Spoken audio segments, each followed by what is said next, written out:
Hello! అందరికీ నమస్కారం అండి. న్యూస్ క్యాస్ట్ ఛానల్‌కి స్వాగతం. ఈరోజు మనం చర్చించబోయే టాపిక్ వచ్చేసి అర్బన్ ఫ్లడ్స్.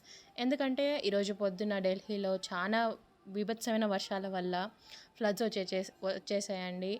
ఇది వచ్చేసి 2023లో జరిగిన ఫ్లడ్స్‌ని గుర్తు చేస్తున్నాయి. కాకపోతే అంత ఇంటెన్సిటీ లేదు ప్రస్తుతానికి. బట్ రాబోయే కాలంలో అదే ఇంటెన్సిటీతో ఫ్లడ్స్ రావచ్చు.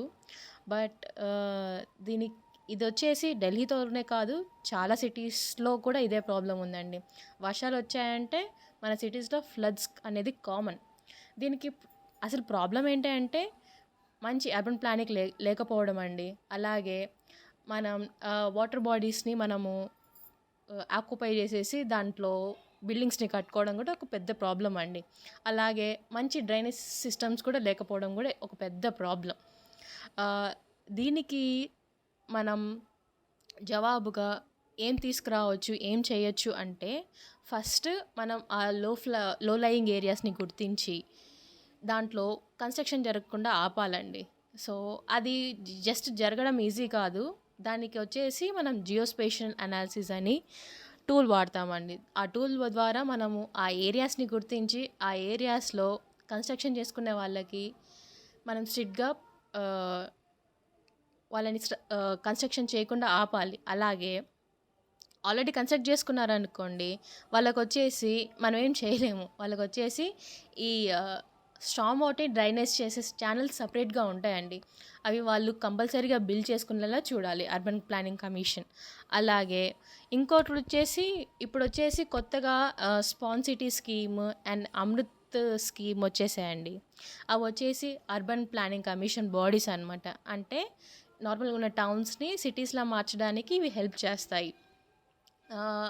సో ఈ స్కీమ్స్ వచ్చేసి ఇప్పుడు జరిగిన ఫ్లడ్స్ ఇవన్నీ గుర్తుపెట్టుకొని ఇవన్నీ అనలైజ్ చేసి మంచి అర్బన్ ప్లానింగ్ ఇవ్వడానికి తోడ్పడేలా చూసుకోవాలండి.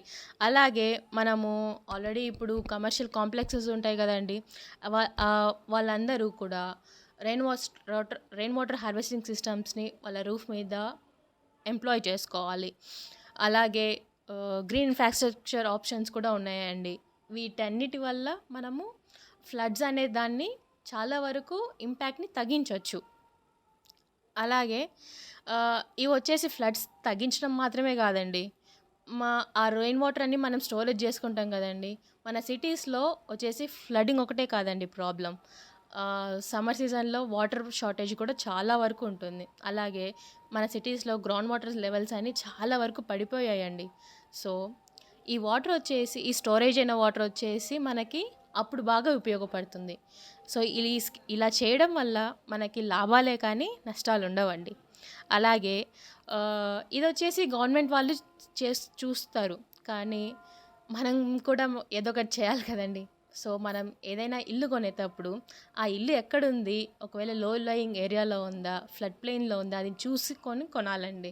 లేకపోతే మనం కొంటాము, తర్వాత అవి ఫ్లడ్స్లో వెళ్ళిపోతే మనమే అల్లరి కూడా చేస్తాము.